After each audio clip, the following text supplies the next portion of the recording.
up, everybody? Steven here with Neural DSP. And today I want to break down the guitar tones used in the latest Artist Tones cover of Black Honey by Thrice. So let's go ahead and jump into it. So let's go ahead and start with the intro guitars. Now, on first impression of listening to the intro, I imagine that they probably recorded it on either an archtop guitar or maybe a single-o small body acoustic guitar. Unfortunately, I don't have any of those things, so I had to make do with what I did. What I did have at the moment was this Rode Pod mic and my Taylor 310 CE. If you watched the previous episode about bass, I made a note about having great source material to work with. The better the source material, the easier time you're gonna have making it fit within the mix or the production. This is an example of taking something that is less optimal and making it into what you want it to be. I spent a long time trying out different mic positions and trying out different guitars just to try and get as close as I could to the original source material. But having that pod mic about 6 inches away from the soundboard of my acoustic guitar got me within the ballpark. So just as a contrast, let's listen to what the guitars sound like before and after my processing.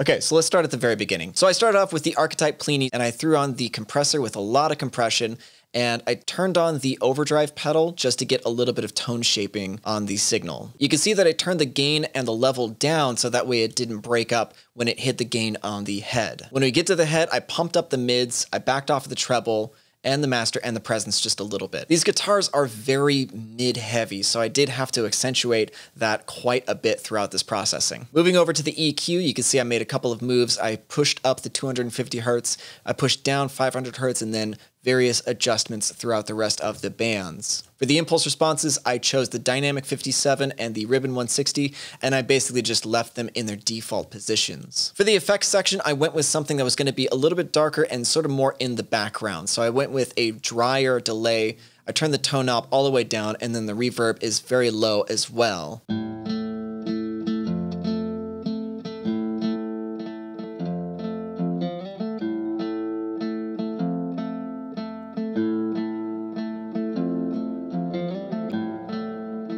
So then I decided that I needed to change the signal going into the Archetype Plini. I wasn't totally happy with the way that the pick transients were sounding, so I threw on a multiband compressor in order to tame the pick attack.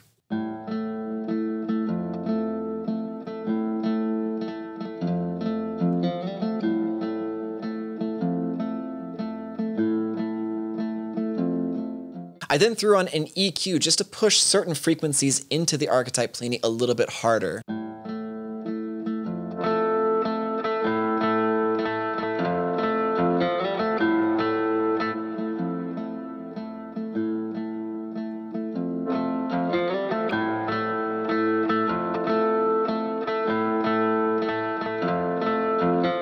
Then I got to my acoustic bus, and then I threw on another EQ that was just meant to make it a little bit more lo-fi.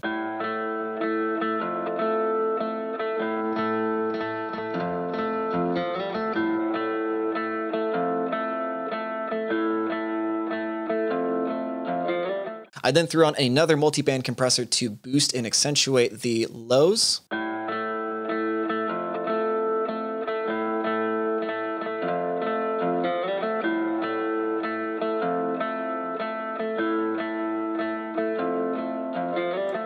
This is one of my new favorite plugins. I use this for mastering, generally speaking, but I love the way that the EQ works, so let's go ahead and listen to the changes that I made using this.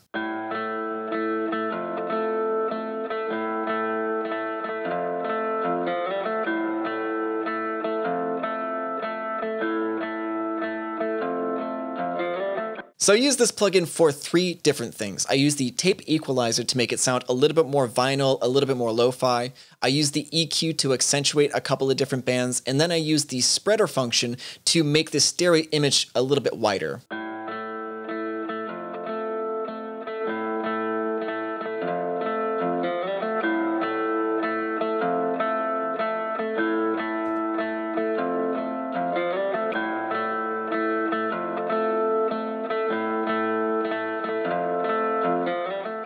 And then because they used the tremolo, I used the Sound Toys Tremolator to finish off the signal.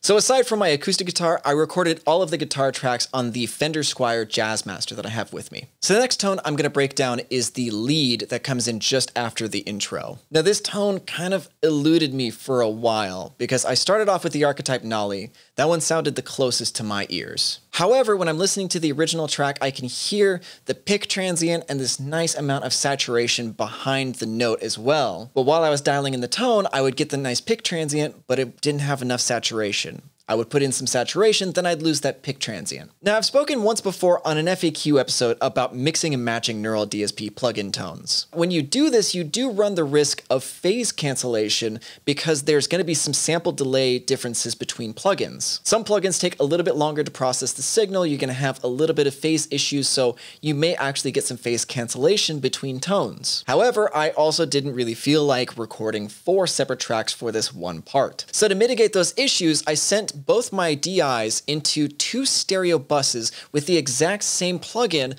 with a minor difference between the two. So let's talk about my routing here for a second. I have Guitar Melody 1, Guitar Melody 2. These are the exact same guitar parts, and they're going into bus 19 and 20. Now these buses are both receiving signal from bus 19 and 20, so they're both receiving the same exact DI tracks. I have my DIs panned hard left and hard right, and then I have archetype Nolly set up on both buses. You can see that I'm using amp head 1 and cabinet 3, and the impulse responses are the dynamic 57 and the condenser 414. Now on both of these I have the exact same delay settings as well. I tried to make sure that there was going to be absolutely no phase issues between the two of these. But as you probably saw before, the difference between the two is I have the overdrive 2 pedal on the second instance of the archetype Nolly. So let's listen to these 2 tones independently and then hear what they sound like together.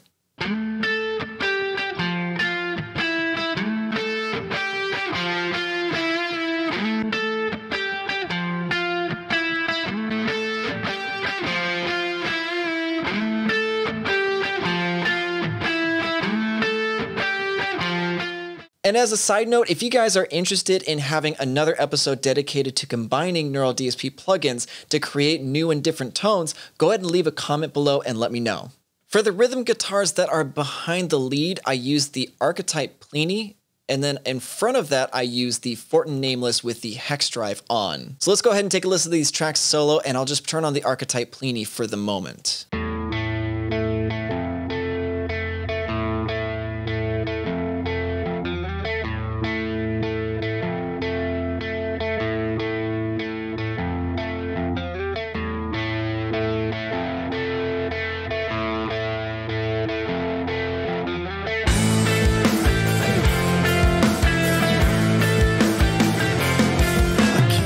For the main choruses, I used the combination of the Fortin hex drive and the archetype Plini once more. My settings are a little bit different in this because I wanted to get a little bit more of that rock vibe out of it.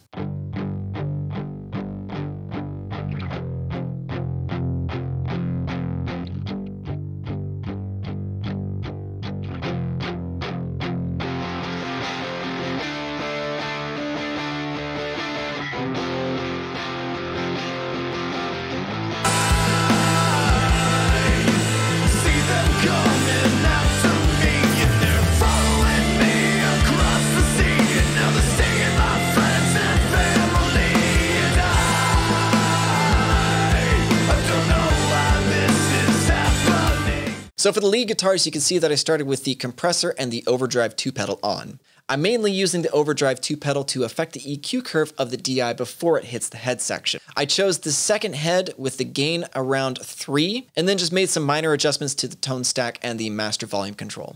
Now, I really wanted to go for a mid-heavy sort of sound with these lead guitars, so I was a bit heavy-handed with these EQs, and you'll be able to hear why.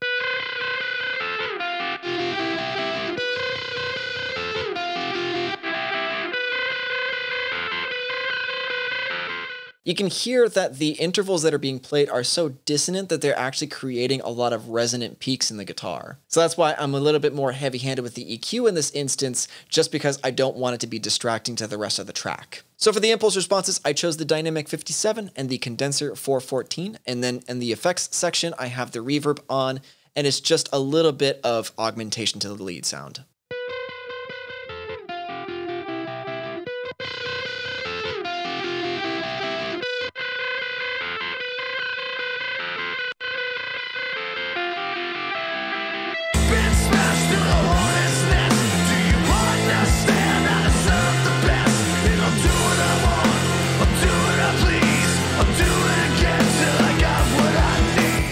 Thank you so much for checking out this video. Links to download the stems and the presets are in the description down below. While you're there, leave a like, share, and subscribe, and hit that bell icon for notifications on when we upload new content to this channel. Comment down below, let me know if you have any artists or guitar players that you want to see me break down on this channel. And as always, I'll see you in the next video.